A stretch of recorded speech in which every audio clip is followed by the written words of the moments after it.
तुकाराम मुंढे यांच्या बदलीसाठी international drug लॉबीनं 250 कोटी रुपये गोळा केले तसा खळबळजनक दावा शरद पवारांच्या राष्ट्रवादी काँग्रेसचे आमदार जितेंद्र आव्हाड यांनी केलाय। विधानसभेत अन्न व औषध प्रशासनाकडून सुरू असलेल्या कारवाईचा उल्लेख करत मंत्री नरहरी झिरवाळ यांना प्रश्न विचारण्यात आले। यावेळी तुकाराम मुंढे यांच्या बदलीचाही उल्लेख करण्यात आला। याचवेळी जितेंद्र आव्हाड यांनी international drugs lobby Tukaram Mundhe यांच्या बदलीसाठी कामाला लागली आहे असा दावा केलाय। तुकाराम मुंढे यांचं मनापासून अभिनंदन करावंसं वाटतं। कॅन्सरनं घेणारे जे लोक आहेत त्यांना रिंगणात आणणारा माणूस तुमच्या कार्यालयात आहे, त्याची काळजी घ्या। तुम्ही त्यांच्या बदलीसाठी फाईल घेऊन जात नाही यासाठी अभिनंदन, असं जितेंद्र आव्हाड नरहरी झिरवाळ यांना म्हणाले।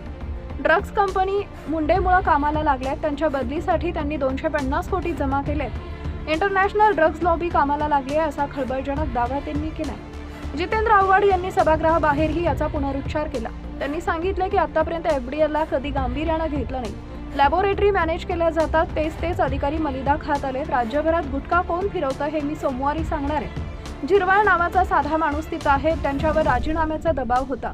फार्मास्युटिकल ड्रग लॉबीकडून 250 कोटी जमवलेत, त्यांच्या जीवाला बरे वाईट होऊ शकते असा दावा त्यांनी केलाय।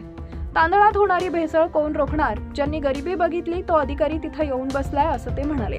भिवंडीत गुटखा सापडल्यावर झिरवाळ यांच्या कार्यालयातून कॉल गेल्याचं रईस शेख यांनी सभागृहात सांगितलं असल्याची माहिती यांनी दिली आहे। दरम्यान नरहरी झिरवाळ यांनी यावेळी एफडीए कडून चांगली कारवाई सध्या सुरू आहे।